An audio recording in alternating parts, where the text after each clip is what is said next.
আল্লাহর দয়ার দরজা, আল্লাহর ক্ষমার দরজা এই মাঠ থেকে পাওয়া যায়, এই স্টেজ থেকে পাওয়া যায়, ওই তোমার বসবাসের ঘর থেকে পাওয়া যায়, তোমার ওই কর্মের কৃষি কাজকর্মের ওই ফসলি জমিন থেকে আল্লাহর ওই দরজা পাওয়া যায়। আল্লাহর ওই দরজা পাওয়া যায় তোমার উঠান থেকে, রাস্তা থেকে, ভ্যান থেকে, মসজিদ থেকে। তুমি যখনই আল্লাহকে ডাকবে আল্লাহ তোমার ডাকের সাড়া দেবে। যখনই তুমি রবের কাছে ক্ষমা চাইবে রব তোমাকে ক্ষমা করবে। তোমাদের রব মিথ্যে বলে না, তিনি বলেছে যতক্ষণ পর্যন্ত মানুষ রবের কাছে ক্ষমা চাইবে রব তাদেরকে ক্ষমা করে জান্নাতে দেবে। গিলা চলার মানুষ, তোমাদের রব বলছে ওয়াকিলা লাহুম আইনামা কুনতুম তা'বুদুন, কোথায় তোমাদের সেই ইলাহারা যাদেরকে তোমরা পূজা করতে, যাদেরকে তোমরা মানতে, অমুকের কাছে গেলে অমুক হবে, তমুকের কাছে গেলে তমুক হবে। শোনো গিলা তোলার মানুষ, রব কারো ব্যাপারে সার্টিফিকেট দেয়নি, শুধু একজন মানুষের ব্যাপারে, একজন মানুষের ব্যাপারে, আল্লাহর একজন প্রিয় হাবিবের ব্যাপারে তিনি সার্টিফিকেট দিয়েছে। ওনার নাম কি বলতে পারো? একটু জোরে বলো তো শুনি। তাহলে কয়জনের ব্যাপারে সার্টিফিকেট আছে? কি সার্টিফিকেট আছে শুনবে? শুনবে কি সার্টিফিকেট আছে? রব বলছে মাইয়ুতি'র রাসূল, যে রাসূলের অনুসরণ করলো ফাকাদে আতা আল্লাহ, সে যেন আল্লাহর ইবাদত করলো। একজন মানুষ ব্যাস যার অনুসরণ করা যাবে, যার হ্যাঁ আমাদের হ্যাঁ, যার না আমাদের না। বাকি যত মানুষ জামশেদ মজুমদার হবে, ভুঁইয়া হবে, মোল্লা হবে, মুন্সি হবে, সবার কথা মাপতে হবে কোরআনের সাথে হাদিসের সাথে। শুধু একজন মানুষ যা বলে তাই হাদিস, তিনি হচ্ছেন মুহাম্মদ ইবনে আব্দুল্লাহ সাল্লাল্লাহু আলাইহি ওয়াসাল্লাম। গিলাতলার মানুষ মুহাম্মদ ইবনে আব্দুল্লাহ সম্পর্কে রব বলছে কুল ইন কুনতুম তুহিব্বুনাল্লাহ, ও মুহাম্মদ সাল্লাল্লাহু আলাইহি ওয়াসাল্লাম এদের সবাইকে জিজ্ঞেস করুন, বলে দিন ইন কুনতুম তুহিব্বুনাল্লাহ, যদি তোমরা সত্যি সত্যি আল্লাহকে ভালোবাসো, ফাত্তাবিউনি, তাহলে মুহাম্মদ সাল্লাল্লাহু আলাইহি ওয়াসাল্লামের অনুসরণ করো। যেটা হ্যাঁ বলেছে হ্যাঁ বলো, না বলেছে না বলো, যতটুকু বলেছে অতটুকু বলো, যতটুকু বলেনি অতটুকু বলিও না। যদি তোমরা মুহাম্মদ সাল্লাল্লাহু আলাইহি ওয়াসাল্লামের অনুসরণ করো, ফাত্তাবিউনি ইউহিব্বুকুমুল্লাহ, যদি তোমরা মুহাম্মদ সাল্লাল্লাহু আলাইহি ওয়াসাল্লামের অনুসরণ করো তোমাদেরকে আল্লাহ নিজেই ভালোবাসবে। তুমি আল্লাহকে ভালোবাসো বড় কথা নয়, আল্লাহ তোমাকে ভালোবাসে এটাই বড়। আর আল্লাহ ভালোবাসবে কাকে অনুসরণ করলে? মুহাম্মদ ইবনে আব্দুল্লাহকে অনুসরণ করলে। শোনো গিলাতলার মানুষ, তোমরা ভেবে আছো, তোমরা মনে করো কেউ তোমাদের রয়েছে যে রবের বিপক্ষে গিয়ে তোমাদের সহযোগিতা করবে। তোমাদের রব তা অস্বীকার করেছে, 1450 বছর পূর্বে অস্বীকার করেছে, 1500 বছর পূর্বে অস্বীকার করেছে, পৃথিবীর শুরুর লগ্ন থেকে বাবা আদম থেকে অস্বীকার করেছে। তোমরা আমরা আরবাব বানিয়েছি, বহু রব বানিয়েছি, বিপদ উদ্ধারকারী বানিয়েছি, ভাগ্য পরিবর্তনকারী বানিয়েছি, সন্তান দাতা বানিয়েছি। আমাদের রব তা অস্বীকার করেছে শুরুতেই। তিনি বলছেন ওয়াকিলা লাহুম আইনামা কুনতুম তা'বুদুন, কোথায় তোমাদের সেই রবগুলো যাদের ইবাদত তোমরা করতে, মিন দুনিল্লাহ, আল্লাহর পরিবর্তে তোমরা যাদের কাছে বিপদ উদ্ধার হওয়ার জন্য যেতে, তারা কোথায়? হাল ইয়ানসুরুনাকুম, আজকে এই কিয়ামতের দিবসে তারা কি তোমাদের কোনো সহযোগিতা করতে পারবে? প্রশ্ন কে করেছে?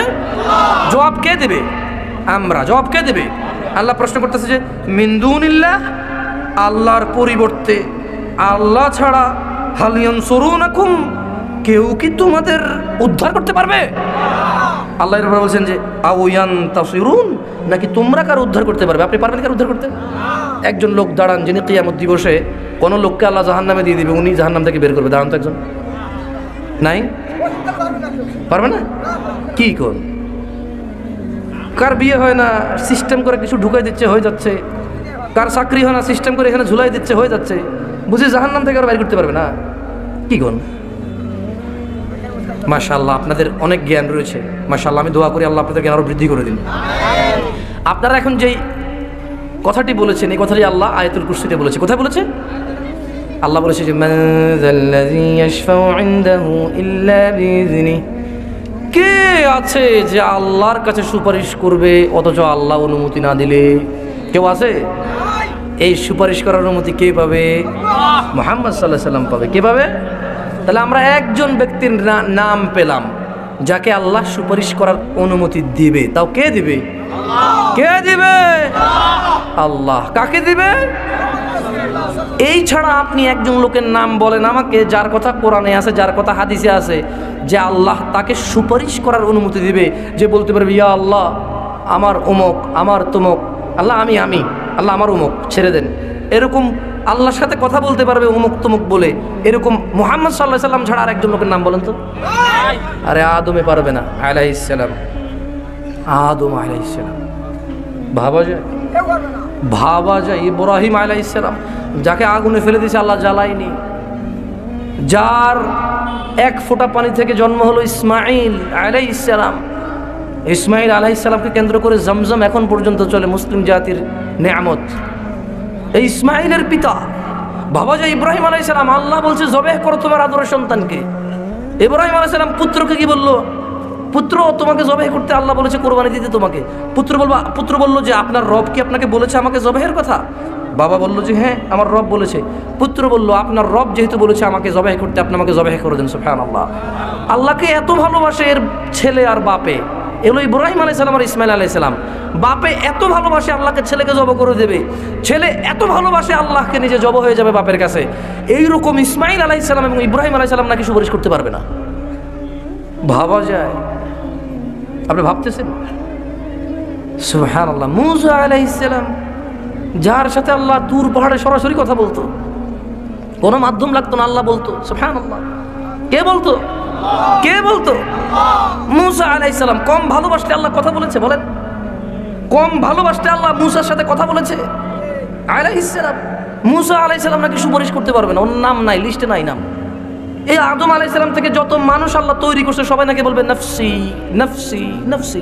শুধু একজন মানুষ নাকি বলবে উম্মতি উম্মতি, ইয়া আল্লাহ উম্মতি, ইয়া আল্লাহ উম্মতি। শুধু একজন মানুষ নাকি বলবে ইয়া আল্লাহ উম্মতি। ওনার নাম কি? ওনার নাম কি? শুনুন গিলাতলাবাসী, যেই মানুষটা যেদিন পুরো পৃথিবীর যত মানুষ এবং জিন আল্লাহ সৃষ্টি করেছে, যেদিন সবাই নফসি শুধু নিজের চিন্তা করবে, আল্লাহ আজকে আমার কি হবে, ওই দিন যে দয়ার রাসূল নিজের কথা না বলে তার উম্মতের কথা বলবে, সেই রাসূল বলেছে আন আবি হুরায়রা রাদিয়াল্লাহু আনহু قال, আবু হুরায়রা রাদিয়াল্লাহু আনহু থেকে বর্ণিত, তিনি বলেন قال رسول الله صلى الله عليه وسلم, আল্লাহর রাসূল সাল্লাল্লাহু আলাইহি ওয়াসাল্লাম বলেছেন কুল্লু উম্মতি ইয়াদখুলুনাল জান্নাহ, মুহাম্মদ সাল্লাল্লাহু আলাইহি ওয়াসাল্লাম বলছে আমার সব উম্মত জান্নাতে প্রবেশ করবে, ইল্লা মান আবা, শুধু ওই ব্যক্তি জান্নাতে প্রবেশ করতে পারবে না যে আমাকে অস্বীকার করে। ক্বালু, সাহাবারা বললেন ওয়া মান ইয়াবা ইয়া রাসূলুল্লাহ সাল্লাল্লাহু আলাইহি ওয়াসাল্লাম। আল্লাহর নবী সাল্লাল্লাহু আলাইহি ওয়াসাল্লাম দয়ার নবী যখন বললেন আমার যত যত যত উম্মত রয়েছে সবাই একদম কেউ বাদ নেই, সবাই জান্নাতে ঢুকবে, ইল্লা মান আবা, শুধু ওই লোক জান্নাতে ঢুকবে না যে আমাকে অস্বীকার করেছে। ক্বালু, সাহাবারা বলল ওয়া মান ইয়াবা ইয়া রাসূলুল্লাহ, কে সেই অস্বীকারকারী ইয়া রাসূলুল্লাহ? ক্বাল, আল্লাহর নবী বলেছে মান আতাআনি, যেই ব্যক্তি আমি মুহাম্মদের অনুসরণ করলো, দাখালাল জান্নাহ, সে জান্নাতে প্রবেশ করবে। ওয়া মান আসানি ফাকাদ আবা, যেই ব্যক্তি আমার অনুসরণ করলো না, যেই ব্যক্তি আমাকে উপেক্ষা করলো, তার ইবাদত সে নিজের কিছু লোকজন বানিয়ে নিয়েছে এদের মতো করবে, সে ধার ধারে না মুহাম্মদ সাল্লাল্লাহু আলাইহি সাল্লাম থেকে কি এসেছে, সে ধার ধারে না 1450 বছর পূর্বে রাসূল সাল্লাল্লাহু আলাইহি সাল্লাম এই একই ইবাদত কিভাবে করেছে, সে ধার ধারে না, সে অস্বীকারী, সে জান্নাতে প্রবেশ করবে না, এছাড়া সবাই প্রবেশ করবে। তাহলে ভয় পাওয়ার কারণ আছে কিনা? তো যদি হাদিস না পড়েন গিলাতলার মহিলা এবং পুরুষ, পত্রিকা পড়েন, হাদিস বুঝি ভিন্ন কিছু, মানে পেপার পত্রিকা পড়তে পারেন, হাদিসের ভিন্নতা একটু অজু করা লাগবে, এর চেয়ে আমি তো ভিন্নতা কিছু দেখি না। যেহেতু আল্লাহর কথা থাকবে, হাদিসের ক্ষেত্রে অনেক সময় কোরআনুল কারীমের আয়াত থাকে, আল্লাহ যেহেতু বলেছে যে পবিত্র হওয়া ছাড়া কোরআনুল কারীমের আয়াত ধরতে পারবে না, কেউ ছুঁতে পারবে না কোরআনুল কারীম, পবিত্র হওয়া লাগবে, নাহলে কোরআন ছুঁতে পারবে না। তো এই পবিত্র হওয়ার জন্য কি লাগে? এখানে যত মানুষ আছেন কেউ কি পায়খানা পেশাবলা জামা কাপড় নিয়ে আসছেন? সবাই পরিষ্কার জামা কাপড় নিয়ে আসছেন না? তো এবার খালি এই দুই হাতরে এভাবে ভিজাইয়া কবজি পর্যন্ত 3 বার মুখে পানি নিয়ে, 3 বার নাকে পানি নিয়ে, 3 বার এই মুখটা ভিজিয়ে, হাতের কোনি পর্যন্ত 3 বার ভিজিয়ে, মাথাটাকে একবার মাসাজ করে, পায়ের এটাকে কি বলে টাকনু, টাকনুটাকে মানে এই ডান টাকনু ভিজাবেন, বাম টাকনু ভিজাবেন, এটাকে ওযু বলে। আপনি পবিত্র হয়ে গেলেন, আপনি কোরআন ছোঁয়ার অনুমতি পেয়ে গেলেন। এত সহজ একটা জিনিস, কঠিন কি? ঠিক আছে, পেপার পত্রিকা পড়তে ওযু করা লাগে না, তাই আপনারা পড়েন। তো একটু ওযু করে কোরআন আর হাদিস পড়লে কি কোনো দোষের কিছু হয়? আল্লাহ নবী সাল্লাল্লাহু আলাইহি সাল্লাম বলেছে, মানুষ যখন ওযু করে, এই ওযুর পানিগুলো যখন ঝরে, আল্লাহ নবী বললো যে আমি দেখতেছি এদের গুনাহ ঝরতেছে। সুবহানাল্লাহ। তো এই ওযু কত বেনিফিটেড। গিলা তোলার মানুষ আমরা কি মুসলমান না কাফের? কি আমরা মুসলমান? আচ্ছা, আল্লাহ নবী সাল্লাল্লাহু আলাইহি সাল্লাম কিন্তু মুসলমানের পরিচয় দিয়ে গেছে, বুঝছেন? আমি দিব আপনাকে, শোনাবো পড়ে, রাগ করিয়েন না, আপনাদের 90 জনের বিরুদ্ধে যাবে। বলবো না, না হক কথা তো বলবো, কিন্তু আপনি যদি এখানে, আপনি তো এখানে মুসলমান হতে আসছেন, কাফের হতে আসছেন, মুশরিক হতে আসছেন। এখন ধরেন আমি একটা হাদিস পড়ে শোনালাম, আপনি যদি মনে করেন যে হুজুর নিয়ে আসলাম কষ্ট করে, টাকা পয়সা দিয়ে, এখানে সারা রাত জেগে টেলিভিশনের কত সিরিয়াল চলে যাচ্ছে, আজকে ক্রিকেট খেলা, ফুটবল খেলা চলে যাচ্ছে, হুজুর নিয়ে আসলাম, হুজুর আমাদের মেহমান, যাতে হুজুরের চোখে সুন্দর লাগে এবং কথা বলতে মজা পায়। আমরা এই একটা বিশাল বড় মাঠের পুরো প্যান্ডেল আমরা ফুল হয়ে গেছি, আর হুজুর আমাদেরকে কাফের বলে চলে গেছে, তাই জিনিসটা খারাপ দেখা যায় না? আচ্ছা, আপনাদের মধ্যে কেউ আরবি পড়তে জানেন? একজন আরবি পড়তে জানে এখানে যারা আছে? পড়তে জানো কেউ আরবি? আচ্ছা, আমি পড়ে শোনাচ্ছি, ভুল হলে মাদ্রাসার হুজুর থেকে জেনে নিন, কেমন? বলবো? রাগ করিয়েন না, এটা আমি বলতেছি না। মুসলমান যে আমরা, এই পরিচয় কে দেবে? কে দেবে? কার মাধ্যমে? রাসূলের মাধ্যমে সাল্লাল্লাহু। গিলাতলার মানুষ আমি বলছি না, আমি শুধু পড়ে শোনাচ্ছি। এটা লেখা আছে 1450 বছর আগ থেকে। এটা লেখা আছে তোমার এলাকার ফাজিল কামিল মাদ্রাসার হাদিস সহিহ মুসলিমের মধ্যে লেখা আছে। আমি বলছি না, বিশ্বাস করো গিলাতলার মানুষ, এটা আমার কথা নয়। তুমি এখানে আজকে ওয়াজ শুনতে এসেছো, মনে করো যা বলে জামশেদ ভাই বলে, হ্যাঁ আমি যা বলি তা আমি বলি, কিন্তু যেগুলো বলি যে আল্লাহর নবী বলেছে, যেগুলো বলি যে আল্লাহ বলেছে, এগুলো কে বলেছে? তবে শোনো গিলাতলার মানুষ, আমরা সবাই মুসলমান মুমিন নাকি মুশরিক কাফের? একটু বলি, আমরা কি মুসলমান মুমিন নাকি কাফের মুশরিক? মাইক্রোফোন মনে হয় শোনে না সবাই ক্লিয়ার, একটু সাউন্ড আর একটু কমা দিলে ভালো হতো। বেশি সাউন্ড হলে অনেক সময় আওয়াজ ক্লিয়ার হয় না। সুন্দর আওয়াজ হচ্ছে, যাক আলহামদুলিল্লাহ। আচ্ছা, আবু হুরায়রার নাম শুনেছেন কেউ? রাদিয়াল্লাহু আনহু। এই আবু হুরায়রা কে বলতে পারেন? একজন হাদিস বর্ণনাকারী, সাহাবী, রাসূলের সঙ্গী সাল্লাল্লাহু। তাহলে আবু হুরায়রা কে? রাসূলের সঙ্গী। কার সঙ্গী? সুবহানাল্লাহ। ভাবা যায় রাসূল সাল্লাল্লাহু আলাইহি ওয়াসাল্লামের সঙ্গী মানে একসাথে হাঁটতে চলতে, সুবহানাল্লাহ, উঠতে বসতে। এই যে কথাগুলো জামশেদ মজুমদার আপনাকে শোনাচ্ছে, আপনি শুনতেছেন, এই কথাগুলো আবু হুরায়রা নিজ কানে শুনেছে। বলেছে কি? আল্লাহর নবী সাল্লাল্লাহু। তাহলে মুসলমানের একটা পরিচয় আমরা নেব, কেমন? এটা পেপার পাইছি, এটা ছিঁড়লে কি কারো অসুবিধা হবে? ছিঁড়লাম। আমরা এখন তর্কের খাতিরে ধরে নিলাম এই একটা মানুষ যে হচ্ছে কাফের এবং মুশরিক, এই একটা মানুষ যে হচ্ছে মুমিন এবং মুসলমান। তাহলে আমরা পাইলাম, তাহলে এ হচ্ছে মুমিন মুসলমান, এ হচ্ছে, আমার সাথে একটু কথা বলতে পারবেন? এ হচ্ছে মুমিন মুসলমান ডান হাতেরটা, বাম হাতেরটা হচ্ছে কাফের মুশরিক। তাহলে এটা কি? আর এটা কি? কাফের মুশরিক। আচ্ছা, এখন দুজন হচ্ছে মানুষ, দুজন কি মানুষ। এবারে আসেন, এখন কেউ বলতে পারে কোনটা কাফের, কোনটা মুশরিক, কোনটা মুমিন বলা যায়? এখন এটা খুঁজে বের করতে হবে না? কিভাবে বের করবেন? বুঝাইতে পারিনি, আরো সুন্দর করে বুঝাই। এখানে অনেকগুলো কাগজ না, এই প্রত্যেকটাকে একটা মানুষ ধরলাম। আচ্ছা ওঠেন, সবাই একটু ওঠেন, 4-5 জন ওঠেন। মাইকটা দেন তো আমাকে, মাইকটা, এই মাইকটা কই? শুনে যায়? আচ্ছা, এদিকে সবাই দিকে। কি গিলাতলা মানুষ বিরক্ত হচ্ছে? ওয়াল্লাহি আমি আজকে এখানে নিজের সুনাম অর্জন করতে আসিনি।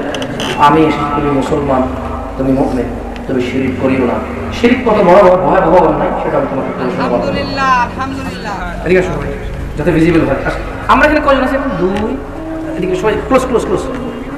ধরে নেন আল্লাহ নবী সাল্লাল্লাহু আলাইহি সাল্লাম মানুষকে ইসলামের দাওয়াত দিয়েছে, ঠিক না? মানুষ মুসলমান কার দাওয়াত হয়েছে? আল্লাহ রাসূলের। এরা মানুষ শিরিক করতো, কি করতো? মুশরিক ছিল, আল্লাহর সাথে অংশীদারিত্ব করতো, যেটা আল্লাহ ক্ষমা করবে না এই অপরাধ করে গেলে। আল্লাহ নবী দাওয়াত দেওয়ার পরে এবার আমরা ধরে নিলাম যে কিছু মানুষ আমাদের মধ্যে আমরা মুসলমান হলাম, কিছু মানুষ আমরা আল্লাহ নবীকে বিশ্বাস করলাম না, কোরআনকে বিশ্বাস করলাম না। তাহলে আমরা কাফের, মুশরিক এবং মুমিন সবাই কি একই দুনিয়াতে থাকি নাকি আলাদা আলাদা থাকি? এবার আসো মিক্সল ঘুরো, সবাই একটু ঘুরো, হাঁটো ঘুরো, ঘুরছো ঘুরছো। তাহলে এবার আমরা মানুষ, আমাদের জমিন কয়টা? হিন্দু, বৌদ্ধ, খ্রিস্টান, মুসলমান কি একই জমিনে বসবাস করে নাকি আলাদা? তাহলে আর এগুলো মুসলমানের হাত দুটা, হিন্দুর কি তিনটা? খ্রিস্টানের কোনো চারটে না, মুসলমানের কটা, অন্যদের কটা? কি কোন একটা? তাহলে তো বোঝা যাবে না মুসলমান সব দিকে সেম না, হাত, নাক, মুখ, সুর, দাঁত সব সেম না। সুবহানাল্লাহ। তাহলে এবার মুসলমান কেমনে বোঝা? ধরে নিলাম এই সবগুলো মানুষ, এখান থেকে মুসলমান বাড়ি করতে হবে, মুমিন বাড়ি করতে হবে, মুশরিক বাড়ি করতে হবে। কেমনে কেমনে কেমনে? আচ্ছা আবার একটু ঘুরে, এই সবাই মুমিন মুসলমান, জমিন চারটা, এই যে মার্কেটে বাজার আছে, হিন্দুরা যায় না? যায়। মুসলমান যায়নি, এ সবাই মিক্স হয়ে গেছে না? বসো, এবার বুঝাচ্ছি। জাযাকুমুল্লাহ খাইর, কষ্ট দিলাম তোমাদেরকে। এইবার এখান থেকে মুসলমান মুমিন কেমনে বাইর করবো কোন? সব তো মানুষ, দুই হাত, দুই পা, দুই চোখ, সবাই খুনি না? সবাই কে জায়গায় খুনি? সবাই কে জায়গায় জেনা করে? এখানে যত মানুষ আছে সবাই মদ খান, আজকে সবাই মারামারি করে আসছেন, সবাই চুরি করে আসছেন। ওমা, তার মানে একজন দুইজন, শতকরা একজন দুইজন না? কি কোন? কেউ তার মা বাপের ঘুষায় আসছেন? হিন্দু মনে ঘুষায় না, হিন্দু লোকে মনে মা বাপ খাওয়ায় না, খালি মুসলমানে খাওয়ায় না? হিন্দুও খাওয়ায়। কি কোন? মুসলমান না খাওয়ায়, কারণ আল্লাহ বলছে। তাহলে হিন্দু লোকও খাওয়ায় না? তার মানে মোটামুটি প্রায় কাজ সেম। এই কাজ দিয়ে মুসলমান আর হিন্দু বের করা যাবে না, এই কাজ দিয়ে মুশরিক আর মুমিন বের করা যাবে না। কারণ ভালো কথা মুমিনও বলে, মুশরিকও বলে, ভালো কাজ মুমিনও করে, মুশরিকও করে, অন্যায় কাজ থেকে দূরে মুমিনও থাকে, মুশরিকও থাকে। এইবার তাইলে মুমিন কোনটা, মুশরিক কোনটা বুঝা কেমনে? এইবারে আল্লাহ নবী সাল্লাল্লাহু আলাইহি সাল্লাম হাদিস কতশো বছর আগে বলেছে? 1450 বছর আগে। কতশো বছর আগে? আচ্ছা, কি জামশেদ মজুমদারের কথা বলতেছে নাকি আবু হুরায়রা বলবে? তাহলে জামশেদ মজুমদার কি বলতেছে নাকি পড়ে শোনাচ্ছে? গিলাতলার মানুষ তোমরা রাজি আছো শুনবা? তোমরা কি চাও এই যে এখানে কাফের, মুশরিক এবং মুসলমান কোনটা বেরিয়ে আসুক? চাও? নিজের পরিচয় পেতে চাও? হাত তোলো, কারা কারা নিজের পরিচয় পেতে চাও? তোমাদের পরিচয় তোমরা পেতে চাও? শোনো, আমি জামশেদ মজুমদার বলছি, তুমি যত কিছুই করো তোমার পরিচয় হচ্ছে এইটা। তুমি যত দান সাদাকা হজ করো, এভাবে তুমি মুসলমান মুমিন বেরিয়ে আসবে না। কারণ দান সাদাকা, এমন অনেক খ্রিস্টান আছে, খ্রিস্টানরা আমেরিকা যে আমাদের দেশে ত্রাণ পাঠায়, ওরা কি মুসলমান? ওই ফ্রান্স অমুক তমুকে ত্রাণ পাঠায়, এরা কি মুসলমান? তো তাহলে ভালো সহযোগিতা, দান সাদাকা অনেকেই করে, হয়তো কেউ বলতেছে চ্যারিটি, কেউ বলতেছে সাদাকা, ঠিক না? এবার দেখো, গিলাতলার মানুষ, গিলাতলার মানুষ ওয়াল্লাহি এক বুক ভরা ভালোবাসা দিয়ে বলছি, ঘৃণা করে নয়। তোমাকে কাফের বলতে আসিনি, এখানে মুশরিক বলতে আসিনি, তোমাকে বলতে এসেছি নিজের পরিচয়টা জানো আর নিজের পরিচয়টাকে বহাল রাখো। আন আবি হুরায়রা রাদিয়াল্লাহু আনহু, আবু হুরায়রা রাদিয়াল্লাহু আনহু থেকে বর্ণিত, তিনি বলেন, আন্না রাসূলুল্লাহ সাল্লাল্লাহু আলাইহি ওয়াসাল্লাম ক্বাল, আবু হুরায়রা বলছে, আল্লাহর নবী মুহাম্মদ সাল্লাল্লাহু আলাইহি ওয়াসাল্লামকে আবু হুরায়রা বলতে শুনেছে। আল্লাহর নবী বলছে, আলা আদুল্লুকুম আলা মা ইয়ামহুল্লাহু বিহিল খাতায়া ওয়া ইয়ারফাউ বিহিদ দারাজাত। সরি, আমি অন্যটা হাদিস পড়তেছিলাম, দুঃখিত, এটা পড়ি। আন সাঈদ ইবনে আল মুসাইয়্যিব রাদিয়াল্লাহু আনহু। তাহলে সাঈদ ইবনে আল মুসাইয়্যিব একজন সাহাবী। সাঈদ ইবনে আল মুসাইয়্যিব একজন কি? আল্লাহর নবীর সঙ্গী। তো আন সাঈদ ইবনে আল মুসাইয়্যিব রাদিয়াল্লাহু আনহু থেকে বর্ণিত, তিনি বলেন, আন্না, নিশ্চয়ই, রাসূলুল্লাহ সাল্লাল্লাহু আলাইহি ওয়াসাল্লাম ক্বাল, আল্লাহর নবী বলেছে, বাইনানা ওয়া বাইনাল মুনাফিকিন, আল্লাহর নবী বলেছে নিশ্চয়ই মুহাম্মদ এবং মুহাম্মদীরা, ওয়া বাইনাল মুনাফিকিন, এবং মুনাফিক মিথ্যুকরা, যারা মুখে একটা বলে অন্তরে আরেকটা রাখে, শুহুদুল ইশাই ওয়াস সুবহ, যেই লোকে ফজর থেকে ঈশা 5 ওয়াক্ত নামাজ পড়ে, ওইটা হচ্ছে বাইনানা, মানে মুহাম্মদী মুসলমান মুমিন। আর যেটা ফজর থেকে ঈশা পর্যন্ত দিনে 5 ওয়াক্ত 17 রাকাত ফরজ নামাজ পড়ে না, সেটা হলো মুনাফিক মিথ্যুক। একথা কে বলেছে? আল্লাহর নবী বলেছে সাল্লাল্লাহু। এই হাদিসটা বর্ণনা হচ্ছে সাঈদ ইবনে আল মুসাইয়্যিব রাদিয়াল্লাহু আনহু থেকে। আচ্ছা, আরেকটু সহজ করে দেই, আরেকটু সহজ করে দেব। রাগ করতেছেন দেখছেন, আমি বলছি না রাগ করবেন, আল্লাহ স্বাভাবিক। এইখানে বসে থাকা 80 জনের বিরুদ্ধে যাচ্ছে, অনেকে ঈশান নামাজই পড়েন নাই, ওয়াজে আসছে। তো তাহলে আমি মনে হয় এখন বলছি যে ঈশান নামাজ কেন পড়েন নাই, ওয়াজে আসেন, এরকম বলছি নাকি এখানে কথা বলতেছি যাতে ফজর থেকে নামাজ শুরু করেন, কোনটা? আচ্ছা, নামাজ কি ফজর থেকে শুরু করতে হবে নাকি এখান থেকে উঠে গিয়ে বাড়িতে সবার আগে ঈশান নামাজ পড়তে হবে, কোনটা? এটা তো স্কুল না যে আজকে ছুটি হয়ে গেছে, এটা তো স্কুল নয় আমার ভাইয়েরা যে আজকে ছুটি হয়ে গেছে কালকে থেকে যাবেন। এটা নামাজ। যখনই আপনি ভুল বুঝতে পেরেছেন তখন ওযু করে 2 রাকাত পড়ে ফেলবেন নফল। এরপরে ঈশান নামাজের টাইম আছে, ঈশান নামাজ পড়ে বলবেন আল্লাহ আমি জানতাম না, আমি ভেবেছি মানুষ যাকাত না দিলে গুনাহগার হয়, মানুষ জানা করলে গুনাহগার হয়, আমি ভেবেছি মানুষ মারামারি করলে গুনাহগার হয়, মা বাবার সাথে অন্যায় করলে গুনাহগার হয়, কিন্তু কাফের হয় না, মুশরিক হয় না। আমি জানতাম না যে নামাজ না পড়লে মানুষ কাফের মুশরিক হয়ে যায়, আমি জানতাম না। আল্লাহ আমাকে ক্ষমা করো, বলুন আমিন।